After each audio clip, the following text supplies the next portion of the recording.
No, no, soy, no.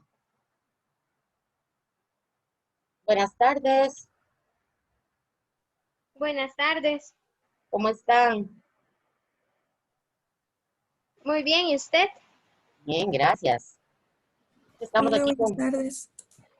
estamos aquí con una tormenta terrible, entonces no nos abría Zoom, pero bueno, ya estamos bien. Vamos a dar un par de minutos para que se conecten los y las demás y ya les paso aquí.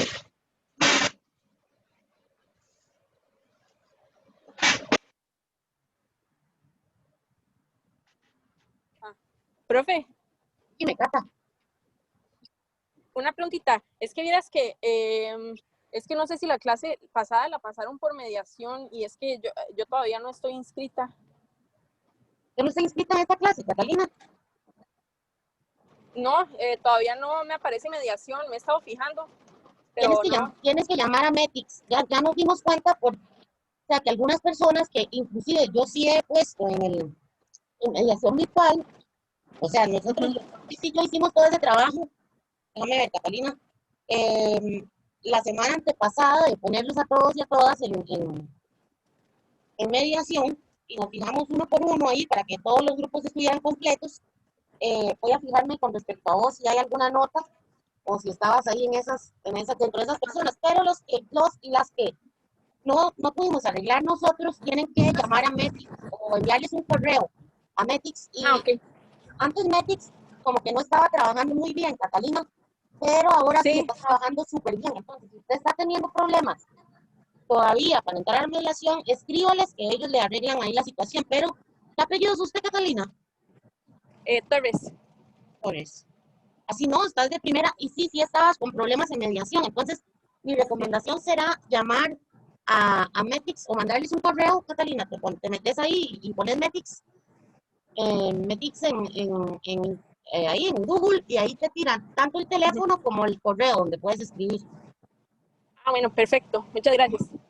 Bueno, y además les tengo que decir que hemos habilitado un canal que se llama Urcalia, se los voy a poner aquí en el chat, para que si tienen problemas con mediación también puedan entrar a ese canal a ver las clases. Entonces, ya les voy a poner el nombre aquí. Urcalia se llama. Ajá. Entonces, en ese sentido, si alguno o alguna tiene problemas con mediación, puede entrar ahí a ese canal para que, para que vea las clases. Bueno, creo que ya estamos todos y todas. Voy a cerrar el chat y también les recuerdo, si es posible, activar sus cámaras, por favor.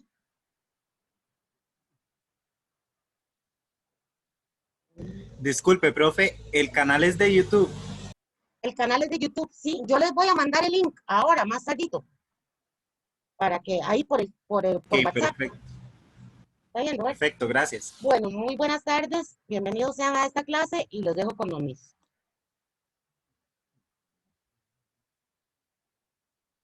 Buenas tardes. ¿Me oyen bien? Buenas tardes, sí, profe. Bueno, entonces hoy voy a tratar de hacerles un resumen lo más esencial posible. Bueno, como siempre trato de hacerlo. Y en esta ocasión es sobre Beethoven, que por si acaso dudan, se escribe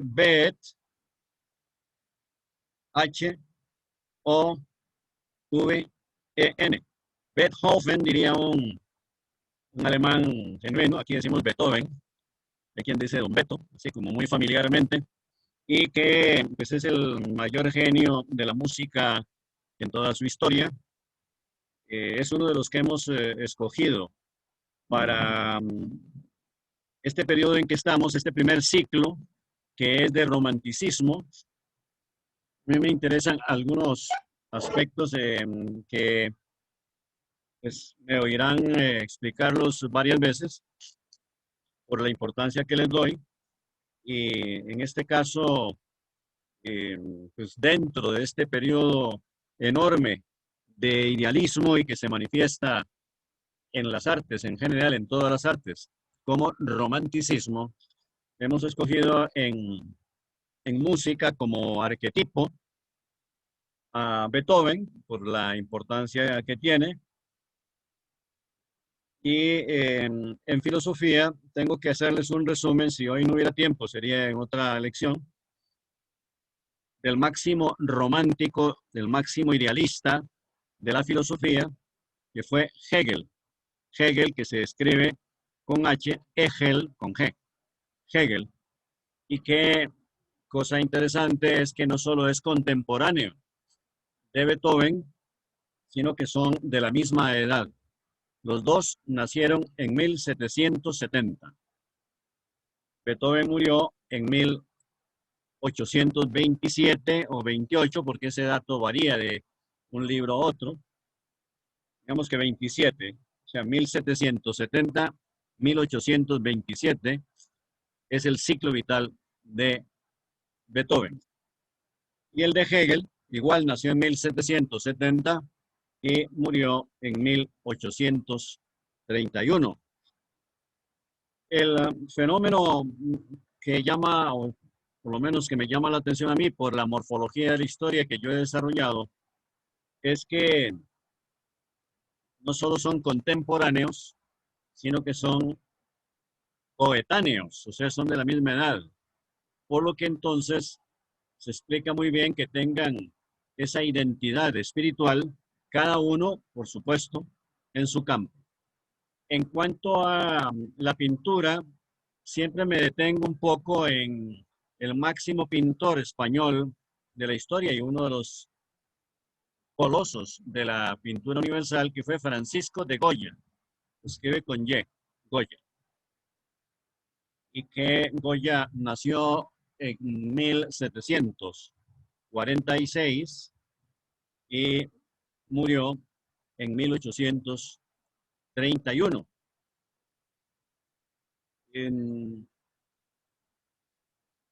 En cuanto a Beethoven, bueno, antes quisiera completar la referencia al ciclo de los románticos españoles. El único que vamos a mencionar con cierto detenimiento es José Zorrilla, con Z, Zorrilla, cuya obra más célebre en el mundo, traducida a todos los idiomas, es la obra más universal después del Quijote, se llama Don Juan Tenorio. Una obra que les recomiendo, no precisamente como obligación para este curso, pero sí que la conozcan como personas cultas que son y que se la lean. Es una obra de teatro maravillosamente amena, una tragedia y muy pintoresca porque Don Juan Tenorio es el prototipo del burlador de mujeres. Y desde luego que la obra tiene todas las características románticas, entre ellas ser una tragedia. Hay otros románticos españoles. También les explicaré que el romanticismo en España llegó muy tardíamente por razones políticas que en algún momento les tendré que explicar, aunque fuera rápidamente. Sobre todo por la invasión napoleónica y la controversia entre los monárquicos. Dentro de ellos, unos referían al príncipe Don Carlos y no a la heredera de Fernando VII. Y por otra parte, el brote ya muy fuerte en el siglo XIX, desde el principio, de las ideas liberales y democráticas. La primera constitución pues, que tuvo España con carácter democrático y liberal es la de 1812 y es para Costa Rica muy importante porque la primera constitución que tuvimos nosotros, sancionada por el Pacto de Concordia en Cartago, los próceres de esa época, en 1821, fue precisamente una copia medio adaptada a las circunstancias políticas de Costa Rica, una copia de la Constitución Democrática y Liberal de la Madre Patria. A mí me parece excelente eso porque Costa Rica no tenía ningún precedente ni ninguna experiencia y agarrarse de la Madre Patria, pues me parece a mí muy sensato. La invasión napoleónica y los problemas que trajeron guerras civiles en la primera mitad del siglo XIX atrasaron la entrada y el cultivo del romanticismo en España. Yo creo que eso es fundamental, o sea, lo esencial en este tema. el romanticismo, lo habíamos dicho, empezó en Alemania con Goethe, escrito Goethe, con TH, Goethe, pronunciado Goethe, y que hemos mencionado ya dos obras fundamentales de él. Una novela de juventud que se llama Werther, con W y TH, Werther. La W en alemán suena labio dental, Werther, y no gutural como ustedes están acostumbrados a pronunciarla en inglés. Werther. Y la obra capital de Goethe, que ya la hemos medio esbozado en alguna lección, es El Fausto, que también es una obra de teatro y trágica. Es una de las más grandes obras de la historia de la literatura. Está entre las 4 o 5 más importantes obras de la historia de la literatura, con los poemas homéricos que ustedes los deben haber estudiado en el colegio, con la Divina Comedia del Dante Alighieri, el Paraíso Perdido de Milton, John Milton, el Quijote, por supuesto, ya se me iba a olvidar, imagínense ustedes qué horror, que se me iba a olvidar Don Quijote de la Mancha. Y en el siglo XX hubo una obra de esos niveles, la novela de James Joyce, que se llama Ulises, la máxima creación novelística del siglo XX, una revolución radical. Porque como veremos en las vanguardias, en ese tercer ciclo, que corresponde a la primera mitad del siglo XX, tenemos que hablar de, no de todas, porque no creo que haya tiempo, pero por lo menos de las principales, y muy especialmente el surrealismo. Y James Joyce está dentro, como Kafka también, Franz Kafka, dentro de lo más genuino de las vanguardias. Quiero, además, antes de entrar en concreta materia sobre la estética musical de Beethoven, recordarles el esquema morfológico que vamos a estar recorriendo en el curso, que es lo que estamos llamando macrociclo contemporáneo. Y que ustedes tengan claro desde ahora y que no lo duden, qué es lo que vamos a entender constantemente por macrociclo histórico. Un macrociclo es un proceso orgánico de evolución histórica, cualquiera de las civilizaciones que ustedes lo apliquen, porque yo lo he comprobado en todas las civilizaciones de la historia universal, pero nosotros lo vamos a ver solamente en ese esquema histórico contemporáneo de lo que se llama en cualquier manual de historia universal edad contemporánea, que aquí le vamos a estar llamando macrociclo contemporáneo. Un macrociclo es un proceso orgánico de evolución histórica completo, integrado por 3 ciclos bien definidos de espiritualidad, con una duración aproximada siempre, promedio, de 40 a 45 años. Este que nosotros en que estamos por ahora, el romanticismo europeo, de la edad contemporánea, de este macrociclo, es enorme. Pasa de los 50 años. Se extiende hasta mediados del siglo XIX. Entonces, que se ubiquen muy bien esto y cuando lo esboce por completo, rápidamente, paro para ver si alguno o alguna de ustedes me lo explica con sus palabras para estar yo seguro de que captaron esto.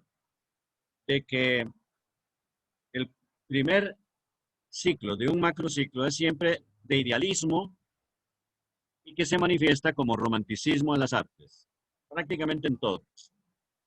Pero el romanticismo es idealismo, que no lo duden. El romanticismo es idealismo.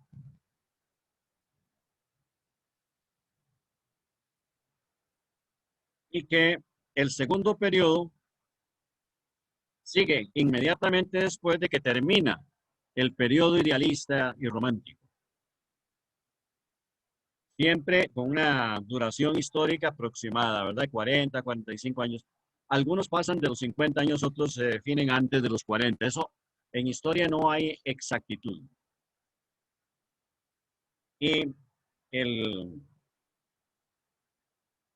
este primer ciclo, yo le pongo como categoría inicial, como concepto básico del que derivan otros que hasta donde haya tiempo los vamos a ir estudiando, porque cada ciclo tiene sus conceptos básicos, que es lo que llamamos conceptos categoriales.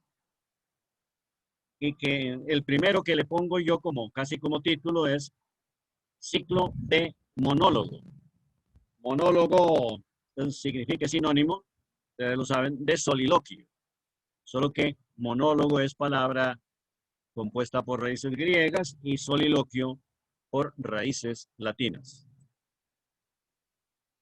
Monos, mone, monum. Si alguien quiere anotar la etimología de la palabra monólogo, no estaría mal. Y así les sirve de mnemotecnia, o sea, para memorizarla.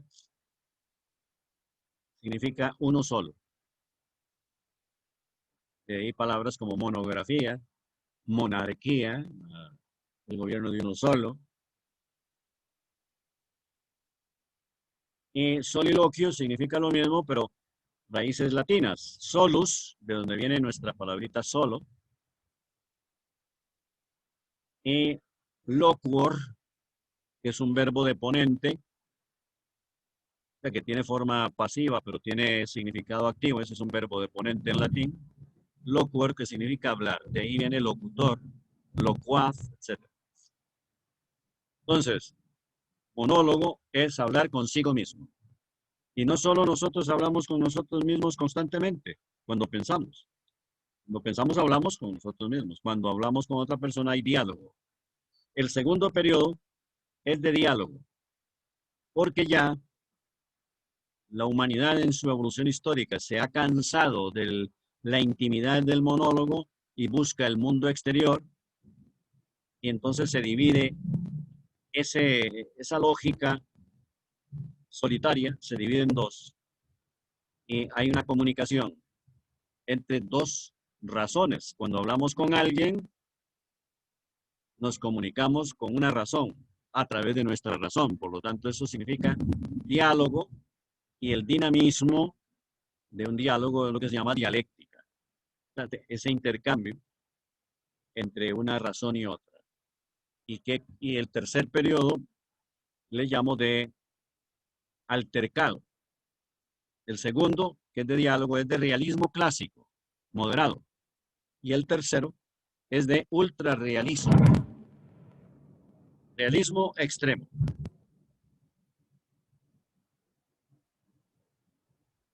Es siempre los terceros periodos los más calamitosos a que llega la historia universal. Y son inevitables. La humanidad siempre está pasando por los mismos periodos y en el mismo orden. Después de un idealismo, al cabo de 40, 45 años, ya van apareciendo hechos, obras de un espíritu realista, atención a la realidad exterior, a la naturaleza, a la sociedad y sus problemas. Y en todos los campos del arte aparece ese realismo, sometido a normas. Y en el tercer periodo todo se trastrueca, porque queda todo patas arriba. En los terceros periodos la humanidad parece consagrar a destruir todo lo anterior, a romper. Por eso le pongo altercado, porque ya en los terceros periodos el espíritu no es ni siquiera espíritu.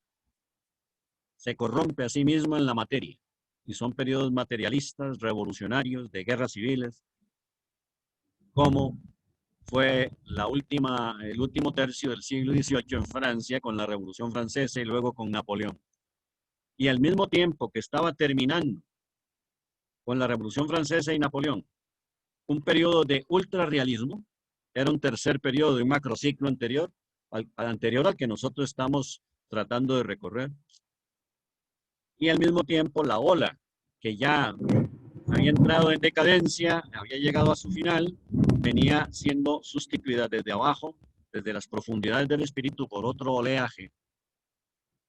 Un nuevo macrociclo cuyo primer periodo es siempre de idealismo. Esto que acabo de explicar, tengo que parar para ver si alguno o alguna de ustedes me lo explica con sus palabras, como pueda, porque me interesa mucho. Es lo que yo he llamado anacronismo y me gustaría verlo en el trabajito que les pido yo al final del curso, que es una no muy extensa, ya lo digo desde ahora, síntesis de los principales temas que hayan quedado a juicio de ustedes y yo. Nos pondremos de acuerdo en eso ya a principios de noviembre, sobre los temas que ustedes consideran que pueden realmente reproducirlos bien por lo que les quedó en sus apuntes, por lo que les mandamos por, por email o por WhatsApp. Y entonces, si hay algún tema del programa que habíamos propuesto que no vimos bien, pues no lo tomamos en cuenta. Si hay algún tema que sí quedó muy bien, pero que en principio no estaba en el programa, sí lo tomamos en cuenta, pero todo eso por un acuerdo entre ustedes y yo. Y en esa síntesis final, que ya les digo, no tiene que ser muy extensa, 4 o 5 páginas a máquina, sería suficiente. Me gustaría ver en esos trabajitos esto que estoy denominando, bueno, en primer lugar, el esquema morfológico que acabo de describir, los 3 ciclos del macrociclo, y esto que he denominado anacronismo. Anacronismo es contraposición o desajuste en 2 tiempos. El vigente, que está llegando a su fin, ya caduco, y el juvenil, que sale de las entrañas del espíritu con nuevas características espirituales. Eso es el desajuste, eso es el anacronismo, que la palabra de raíces griegas lo que significa eso, negación del tiempo. Aná, negación, cronos, tiempo, anacronismo, tendencia a negar los valores actuales, porque ya es un periodo que está caduco. Y una ola juvenil muy fuerte está brotando para imponerse y sustituir ya los restos de ese coletazo último de un macrociclo anterior que ya agotó todas sus posibilidades.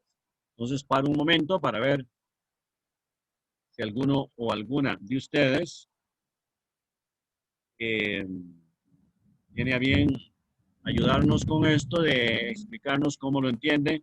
No sé si Caterín Corrales no le molesta, si no le molesta hablar en este momento, pienso. No, no, con todo gusto, profe. Ah, bueno. Bueno, a lo que yo, digamos, iba tomando apuntes y entendiendo más o menos, haciendo como una síntesis, es que la edad contemporánea, que usted la clasifica como un macrociclo, se divide en 3 ciclos pequeños, bueno, no pequeños, pero se divide en 3 ciclos, que sería el idealismo, que es como el romanticismo, y en este ciclo se da lo que es el monólogo. En el segundo ciclo, que es el realismo, ya las personas empiezan a realizar lo que es un diálogo, porque ya como que empiezan a volverse de como el monólogo. Y el tercer ciclo sería un ultrarrealismo, que es como ya cuando se empieza a hacer un altercado, digamos, y a El lo que tercero, entendí se ¿verdad? da como una calamidad de la historia universal, sí. Ajá. Ah, muy bien, Y Catherine. Ah, bueno. Sí, no, no, eso era, eso era. Catherine, y entonces, para usted, ¿cómo ve esto del anacronismo de los estratos culturales del espíritu? Eh, el desajuste que hay entre cada uno de los tiempos, cómo en el primer, digamos, como en el transcurso del cambio entre cada uno de los ciclos, se empiezan a perder cosas del antiguo y se empiezan a interponer cosas del nuevo ciclo. Bueno, así lo interpreté yo. Sí, no, no, está muy bien.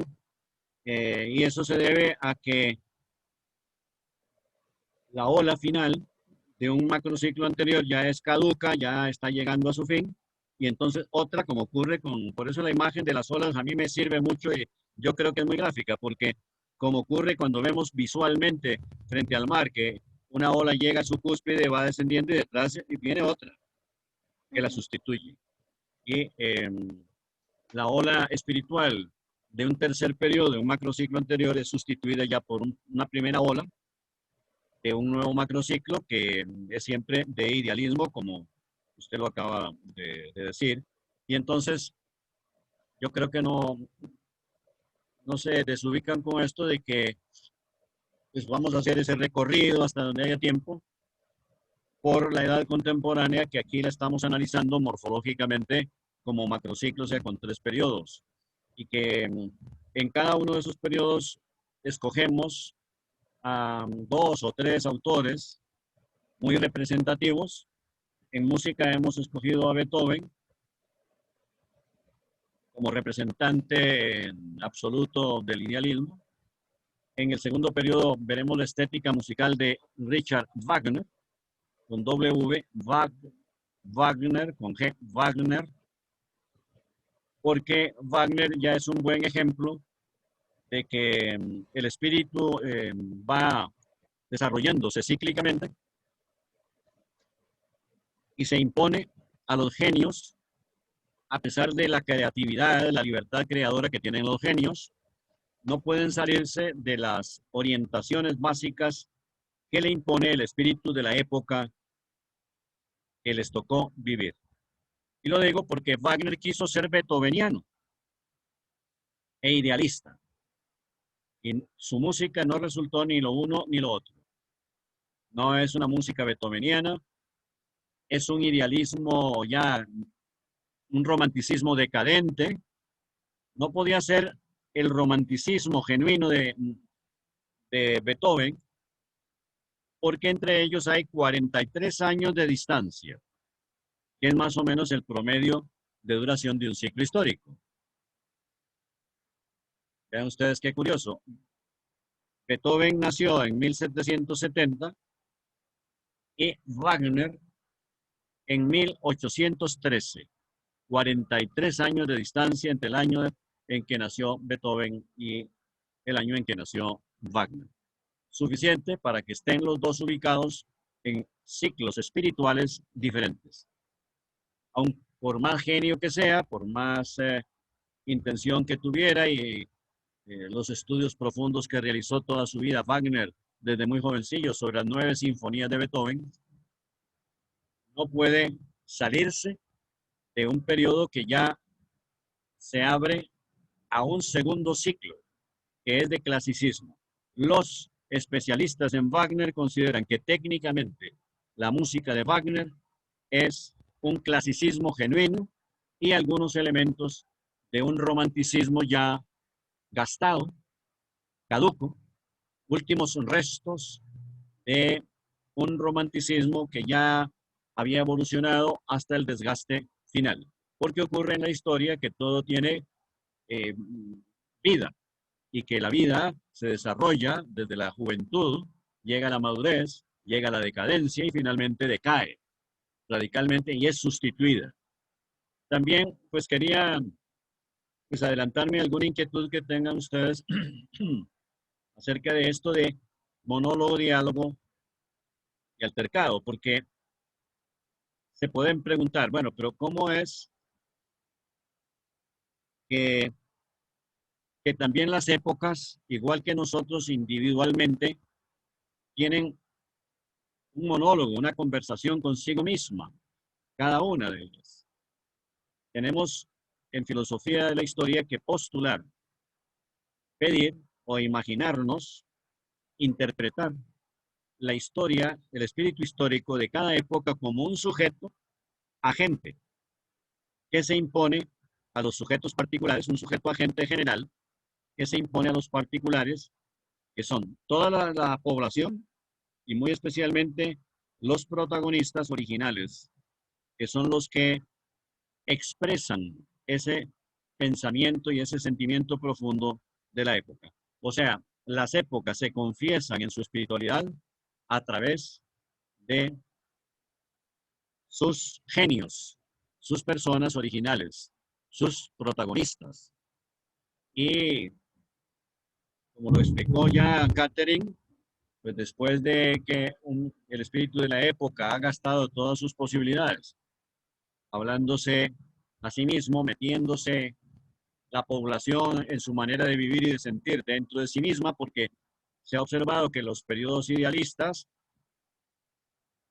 se observan en que la manera de vivir de las poblaciones no son poblaciones que tengan vocación de multitud, y que les guste andar siempre en aglomeraciones, en mítines políticos, oyendo a oradores políticos callejeros, como ocurrió en la primera mitad del siglo XX, donde hubo grandes oradores y el prototipo de ello fue Hitler, que arrastró millones de personas con su oratoria callejera.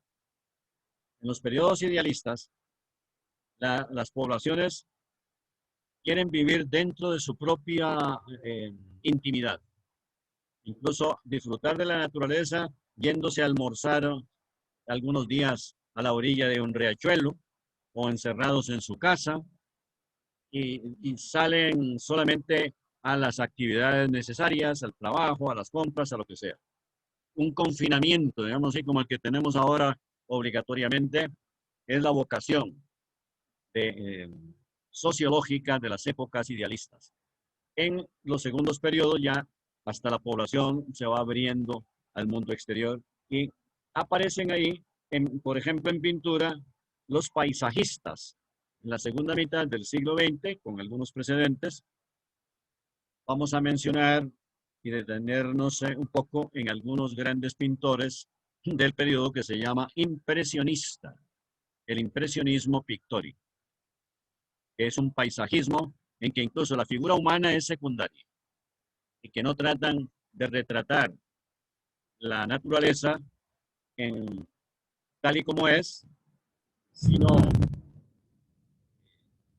vista a gran distancia, casi a veces como simples sombras, aparece por allá la figura humana, los arbustos, los árboles, eh, las flores, no se sabe nunca exactamente a qué especie pertenecen y menos la individualidad. Ya hay un abstraccionismo ahí porque hay un distanciamiento respecto, cosa interesante, un distanciamiento respecto a la naturaleza y respecto al espíritu en sí mismo. Por eso, una de las características del segundo periodo es el distanciamiento, la equidistancia. El espíritu de los segundos periodos está a igual distancia, o sea, equidistante, de la realidad exterior y de sí mismo. Y en el periodo de monólogo, que ya explicó Catherine, está a mínima distancia de sí mismo y a máxima distancia de la realidad exterior. Y lo que ocurre en los terceros ciclos es el espíritu ya está a máxima distancia de sí mismo, ya casi no es espíritu, es más materia que espíritu, y por eso esos periodos son de realismo extremo. Paro un momento a ver si, por ejemplo, Joel Araya, si en este momento está disponible para que nos comunique alguna opinión sobre esto último, o en general lo que hemos hablado hoy, para finalmente hacerles una referencia muy general a Beethoven, porque ya creo que no va a haber tiempo, pero es que me interesa mucho este esquema que acabo de esbozarlo, yo creo que un poco más concretamente que en otras ocasiones. Entonces, Joel, si estás oyéndome en este momento y puedes hablar.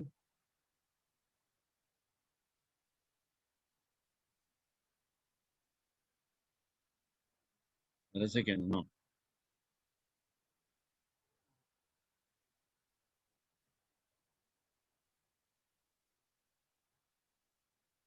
Ahí está Joel Araya, ahora ahí.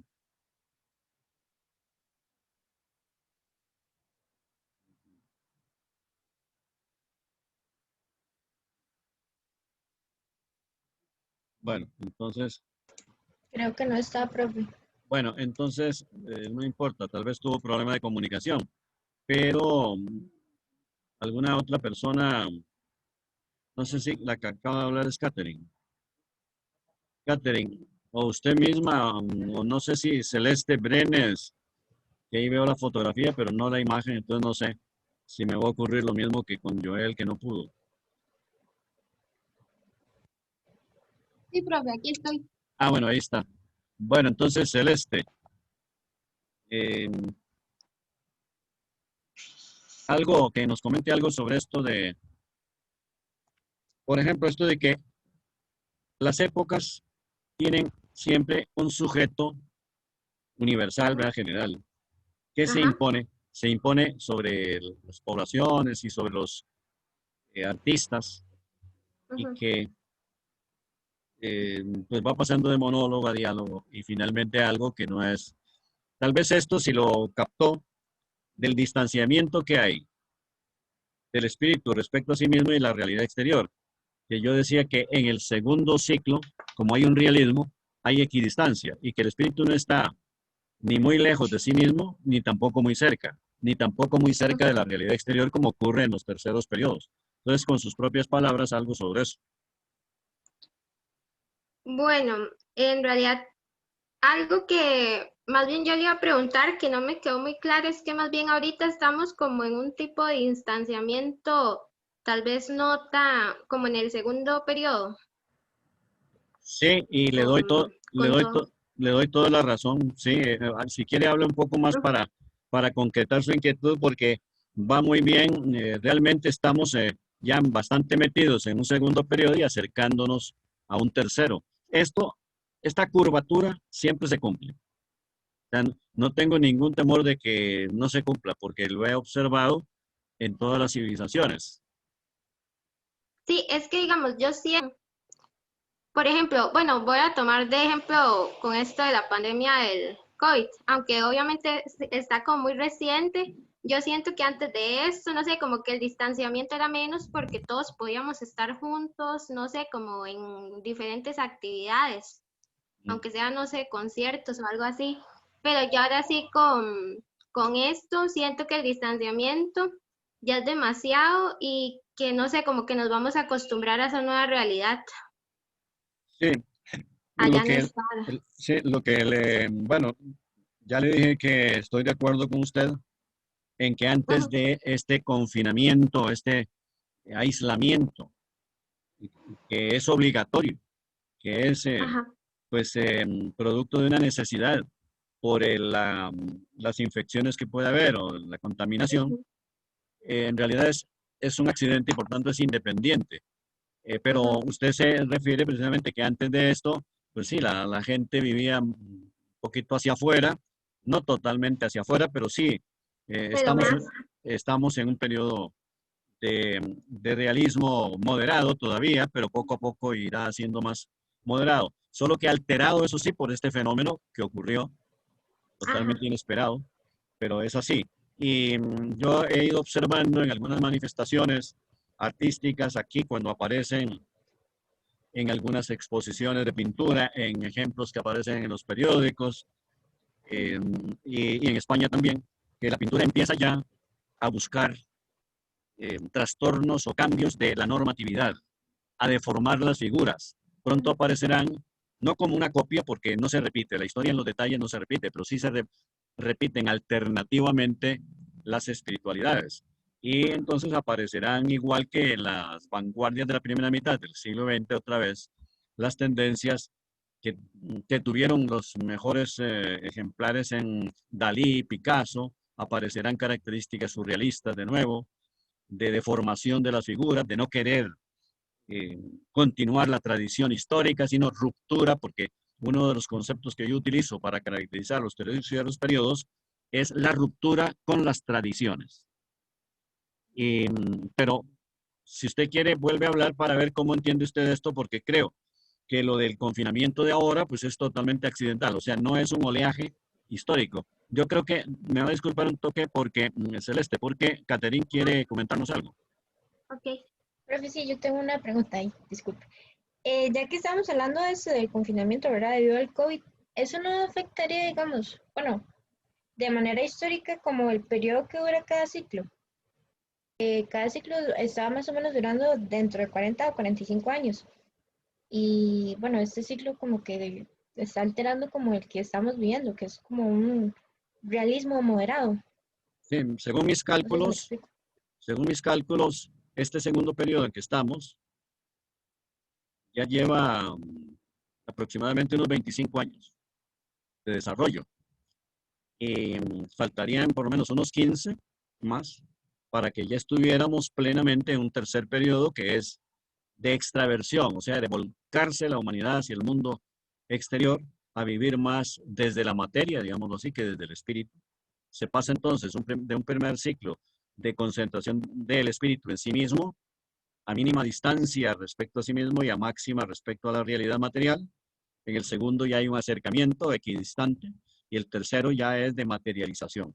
Los terceros periodos, como dentro de unos años, ustedes verán que en las artes, en la manera de vivir, en todo, se van a subrayar las tendencias realistas extremas y en lo social y lo político, pues las tensiones que hay actualmente no van a mejorar, sino que van a intensificarse.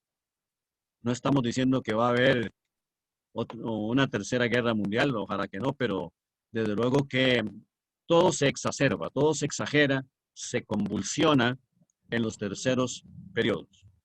Y, Profe, ajá, ¿cómo está? Es que, perdón, ¿qué antes tal? el internet me estaba fallando. Es que sí, Ah, bueno, escuché ahí como que ya no podía hablar.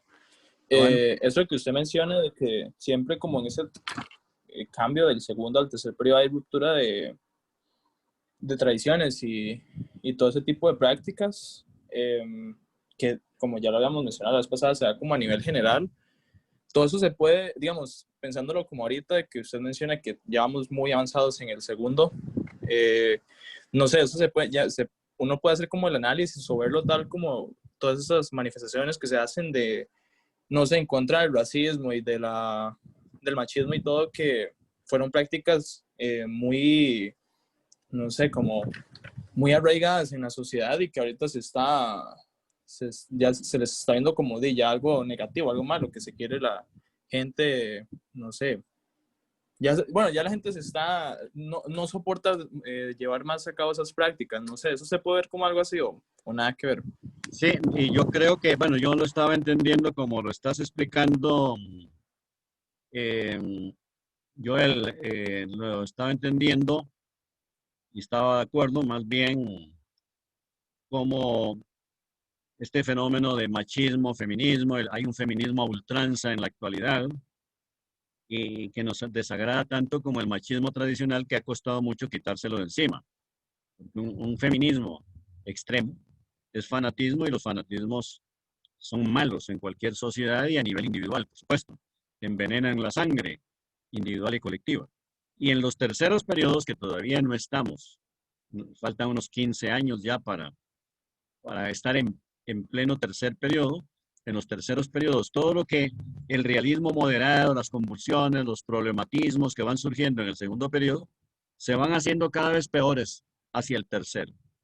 Por tanto, en estos fenómenos que apuntas de machismo y feminismo, las controversias que hay y otros fenómenos, por ejemplo, de política en el mundo, irán cada vez exacerbándose, o sea, intensificándose más las situaciones conflictivas.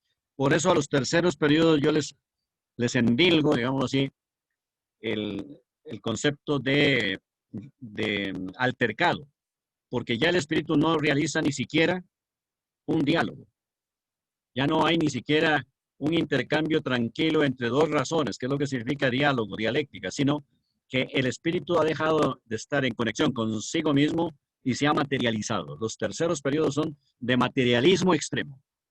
Y desde luego que una versión del extremismo y del envenenamiento, o sea, del fanatismo, es precisamente la conflictividad. Y por eso un altercado es una riña, un conflicto. Los periodos de ruptura con todo lo anterior, el querer trastrocarlo todo. Y por eso son periodos en que abundan las guerras civiles, los expansionismos imperialistas, como ocurrió en el último tercio del siglo XVIII en Francia con la Revolución Burguesa y que ya estaba terminando un macrociclo anterior y estaba surgiendo, como ya lo explicó muy bien Catherine Garro y me parece que otra persona que había hablado también lo vio así claramente, de que finaliza un oleaje y empieza otra. Entonces me gustaría que volvieras a hablar, Joel, si ahora todavía seguís conectado, para ver cuál es el punto de vista tuyo, porque yo lo estaba entendiendo así, lo que dijiste. No, sí, profe, perfectamente. Sí, entonces, digamos, me queda claro que estas problemáticas que se están, o estas manifestaciones que se están dando ahorita, no sé, podrán, a lo que le entendí es como que podrán evolucionar, parar o así, pero si se mantienen, irán a peor, más bien. Ah, sí, sí, O sea, irán ok, ok. Entonces sí, entendí. a peor y que por eso, pues claro, que la humanidad es sensata, hay que pensar que no va a llegarse a una tercera guerra mundial, que sería la última. Hay que ser optimistas en eso y pensar que ya en una ocasión la humanidad estuvo a punto de ser destruida totalmente por el conflicto entre lo que hubo en Rusia como en el nombre de Unión de Repúblicas Socialistas Soviéticas, la URSS, y los Estados Unidos de Norteamérica. Porque por el uso de armas nucleares pues, habría una contaminación y que poco a poco iría desapareciendo la especie humana. Pero la tensión que hay actualmente en todos los campos irá con toda seguridad empeorando. Y el materialismo irá siendo cada vez peor hasta que surja nuevamente otro macrociclo y el primer periodo es siempre de felicidad para la humanidad porque con los idealismos, los romanticismos, hay una gran creatividad. En todos los periodos hay creatividad porque el ser humano es muy original, muy creativo, siempre. Pero las más profundas creaciones y las más interesantes son de los periodos idealistas, eh, sin olvidarnos también de la genialidad de las obras que aparecen en los periodos clásicos y también en la primera mitad del siglo XX hubo una ruptura total y hay obras geniales en todos los campos también. Pero hay una tendencia obsesiva a romper con todo lo anterior. La humanidad parece consagrada en los terceros periodos a destruir todo lo que había creado anteriormente con base en una tradición de miles de años en muchos aspectos. Casi como partir de cero, como los hombres, la humanidad primitiva. Y aparecen las artes del primitivismo. Hay obras de la primera mitad del siglo XX geniales que recuerdan mucho eh, el neolítico, ¿verdad? Que es uno de los periodos de la prehistoria. Cosa curiosa es que la humanidad se repita siempre hasta en sus primitivismos más antiguos en los periodos terceros. Eh, por coincidencia, pero es que el espíritu siempre se alterna dentro del dinamismo ondicular de la historia. A mí no me cabe duda de que la historia va acomodando tumbos. Y entonces, antes de terminar la clase de hoy, vamos a dedicar por lo menos unos 15 minutos a precisar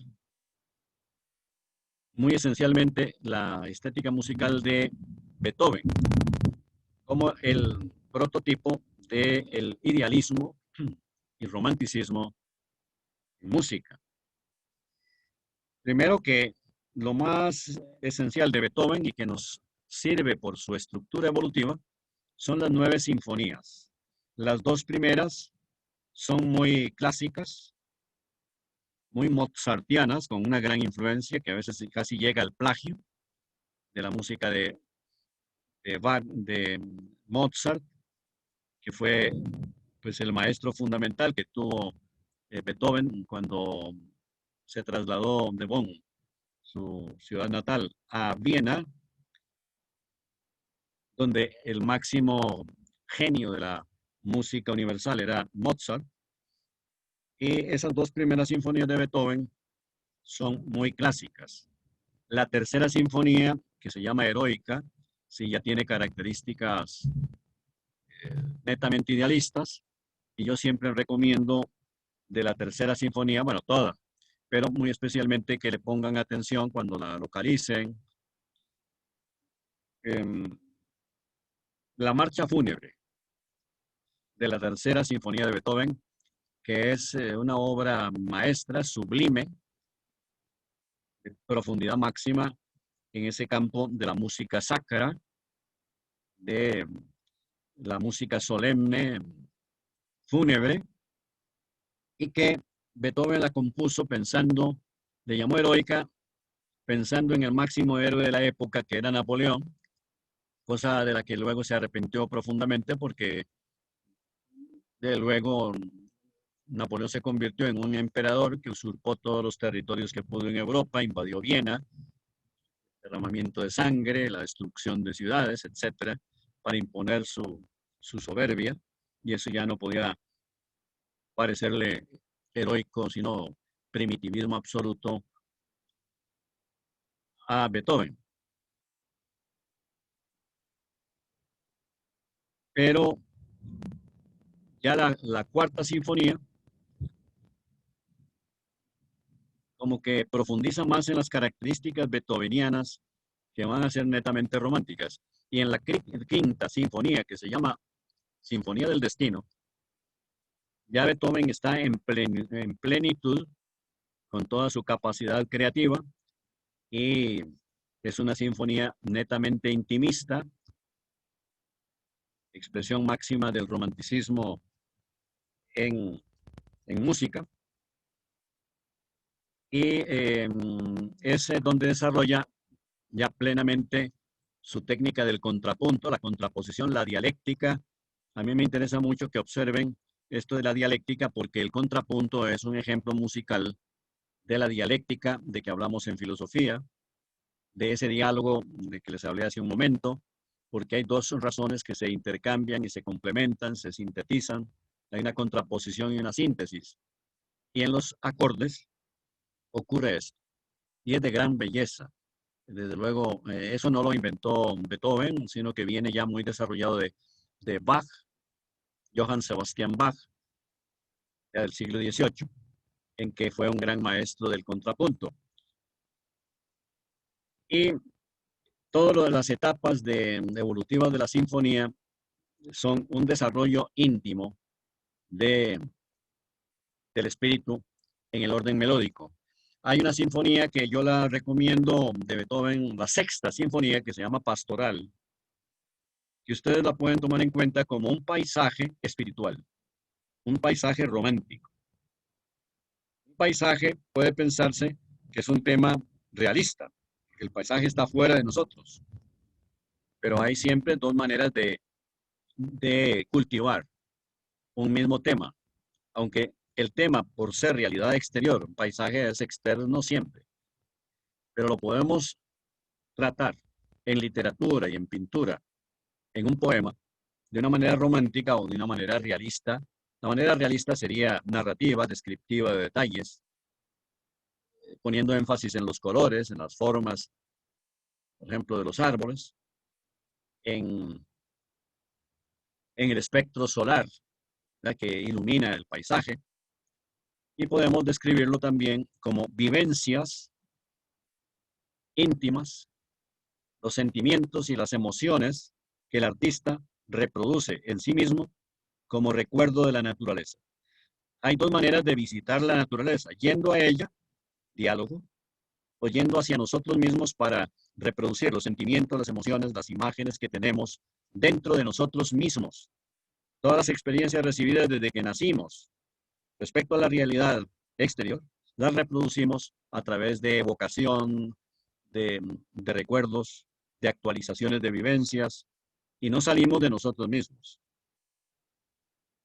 Un poeta puede ir a tomar apuntes a un paisaje para después hacer un poema. Otro poeta pues puede meterse en sí mismo desde el principio para poder reproducir todo lo que recuerda, todos los sentimientos que ha acumulado ahí acerca de los paisajes. Y en el caso de la pastoral de Beethoven, hay descripción, hay ambientación, desde luego, porque uno se imagina. Nosotros los tropicales sabemos mucho de eso, cómo empiezan las nubes a moverse, el cielo celeste empieza a volverse gris hasta negro, empiezan algunos goterones y luego un chaparrón terrible, y nos imaginamos a los arrieros con sus capuchas y capas, a chirillazos ahuyentando a los animales en la pradera para meterlos en sus guaridas. Todo esto nos lo imaginamos oyendo la sexta sinfonía de Beethoven, que se llama Pastoral, por eso, porque los pastores tienen que enfrentarse. Luego pasa el chaparrón, las tormentas, los rayos, eso dentro del alma de Beethoven. y aparece ya un segundo movimiento de tranquilidad, de calma, eh, que define muy bien la evolución de la partitura, y hay como una curvatura entonces en ese sentido, un paso de, de la tempestad a la calma. También quiero decirles algo que me encontré en una ocasión en un ensayo de un politólogo español, un especialista en crítica musical, que me llamó la atención, que puede ser un atrevimiento, pero quiero comentarlo. Y es que ese comentarista decía que Beethoven en la séptima sinfonía ha sido admiradísima siempre por su perfección técnica, porque es un tejido de ritmo o de ritmos perfecto. Se le llama por eso la sinfonía del ritmo. Puso énfasis Beethoven. Y claro, por ese formalismo rítmico, pues a veces se vuelve un poquito monótona, muy diferente a las otras sinfonías, porque Beethoven quiso agotar todas sus posibilidades creadoras en el campo de los ritmos. Y que en la octava, vean ustedes, ahí está el atrevimiento. En la octava, Beethoven había tocado fondo. ¿Qué le parece a usted, Jason Garros, si le puedo arrancar una opinión sobre esto? De que Beethoven en la octava sinfonía había tocado fondo y que por eso en la novena sinfonía, yo creo que no es por eso que metiera Beethoven la voz humana colectiva, el coro, en el último movimiento de la novena sinfonía, que por eso se llama sinfonía coral. Bueno, habías dicho que en la séptima había alcanzado lo que muchos consideraban una perfección técnica. Entonces siento que después de eso y que después esté como en su punto más bajo, quizás sea como le un cierto empuje para hacer cosas que antes no hubiera hecho. O Sí, sea, así es como lo veo, pero no sé. bueno, no, pero yo diría que estaría muy bien porque sí, un genio como Beethoven, pues es muy difícil considerarlo como ya totalmente agotado. Y ese es el punto de vista tuyo que yo comparto, de que más bien fue la octava sinfonía, él mismo se dio cuenta de que ya como que repetía ciertos formalismos de la séptima, que ya era redundar en lo mismo. Pensó ahí, ¿será que ya estoy esterilizándome? Voy a ver de dónde saco fuerzas de flaqueza, hago de tripas corazón, y fue cuando apareció la novena sinfonía, que es totalmente diferente a todas las anteriores, muy técnica, muy mecanicista, con mucho formalismo también, en donde pareciera que hay más tecnicismo que inspiración y que pues sigue siendo el espíritu romántico el de Beethoven, porque en, en el último movimiento de la sinfonía novena, la última, Beethoven metió la voz humana y el canto del coro es la oda a la alegría de Friedrich Schiller. Es que ese Schiller, Schiller. Se inmortalizó ese poemita Oda a la Alegría de Schiller, que porque es lo que canta el coro en la novena sinfonía de Beethoven, netamente romántico el poema y desde luego la música que le adjudicó, que ha llegado a ser hasta popular, eh, Beethoven, y que además yo diría que no solo no se agotó, bueno, sí se puede pensar que ya de ahí Beethoven, hay la primera sinfonía de Brahms, que es beethoveniano, genuino, pero ya en un periodo clásico, para que ustedes vean lo de los ciclos. Johannes Brahms, Brahms, Brahms, Brahms, es netamente beethoveniano, pero no es romántico, es clásico, porque hay 64 años de distancia entre Beethoven y él. O sea, Brahms está en un segundo ciclo. Es que me dan la razón los mismos genios acerca de este despliegue de ciclos. Está, como lo dije a propósito de Wagner hace un rato. Ya Wagner trató de ser beethoveniano y romántico y no pudo porque el ciclo era un ciclo diferente en el que estaba viviendo. El espíritu de la época se impone a los genios. Y Beethoven ya en la última sinfonía se abre al clasicismo con ese formalismo que ya venía observándose desde la séptima sinfonía y que llegó un poco a repetirse en la octava y que por eso ese politólogo pues se atrevió, diría yo, audazmente a decir que Beethoven en la octava ya había tocado fondo, o sea que el pozo estaba ya a nivel de la arena, muy poquita agua. Eso es la idea que tuvo, que ya la cosecha de Beethoven allá había llegado a su fin.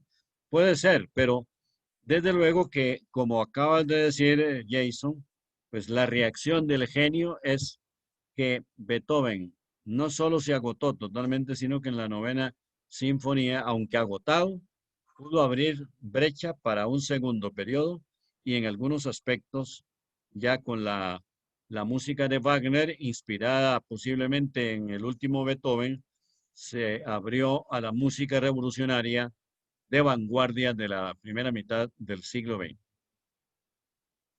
Entonces esto pues es esencial. Yo tengo mucho preparado sobre Beethoven. Ya veremos más adelante si puedo aumentarles algo, pero es que tenemos pendiente para el próximo día darles una síntesis de Hegel y de Goya. Voy a ver si les explico a los dos juntos en la próxima lección.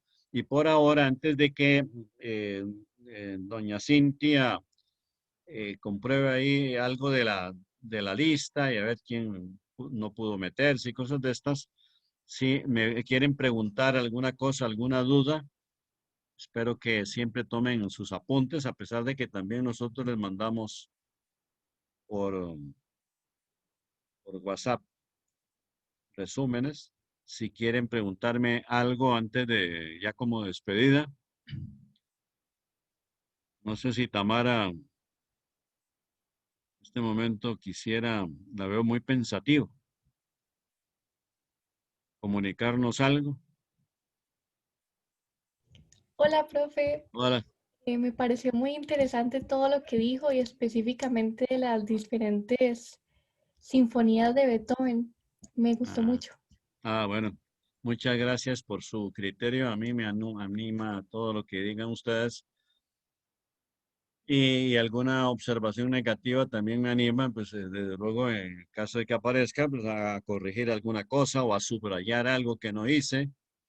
Y en cuanto a Jason, pues casi lo último que dije fue por lo que el comentario que hiciste. No sé si quieres rápidamente añadir algo. Yo estoy conforme con lo que se dijo, la verdad. Pero muchas Bueno, gracias. es que lo que yo comenté pues era como contrapunto, o sea, como eco complementario de lo que habías comentado. Y entonces vamos a ver si repasamos la lista, a ver si alguno de ustedes tiene algún problema. Bueno, buenas tardes. Ahí les mandé lo del canal de Burcalia, ¿verdad? Entonces, para que cualquier cosa tengan también acceso a las clases por ese medio, si no tienen acceso por mediación virtual. Bueno, Catalina Torres, Cata creo que no está, pero me había dicho que... okay. Sí, profe, aquí estoy. Refresco, qué mejor.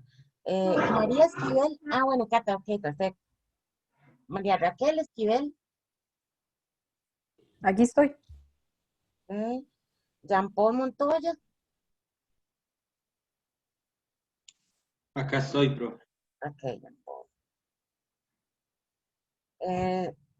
Genevieve Hernández, Genevieve Hernández. Andrés Suárez. Hola, profe, aquí estoy. Andrés, hola.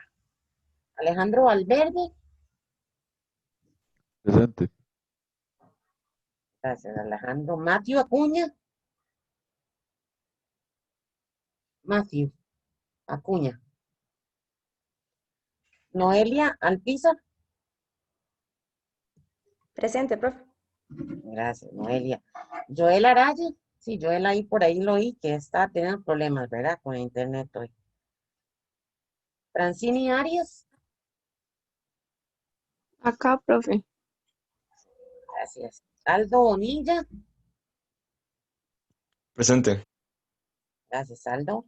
María Brenes. María Celeste. Presente, profe. Gracias, María Celeste. Francela Cerdas. Presente, profe.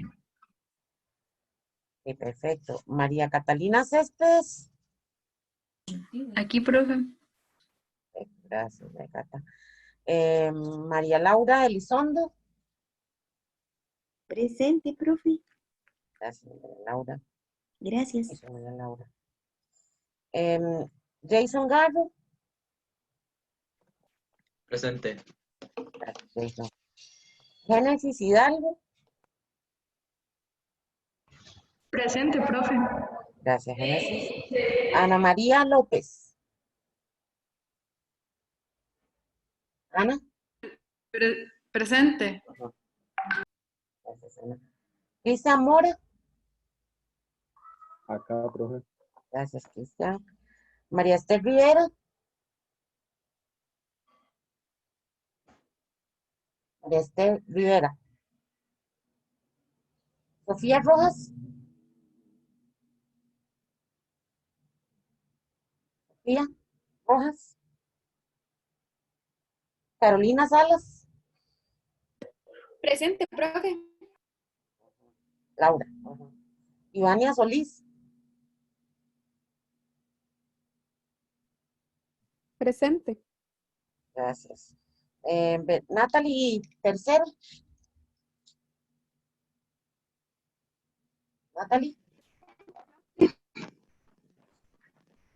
Isabela Viñoli. Isabela Viñoli. Juliana Belden. Belden. Presente, profe. Okay, se dice así. Y Juliana, su apellido, ¿cómo se pronuncia? Beldián. Belden. Ah, ok, como en español. Ok, gracias.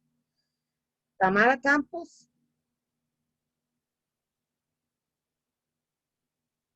Tamara Campos. Okay. Ah, ok, Tamara. Aquí, presente. Ya te. Irene Delgado. Presente.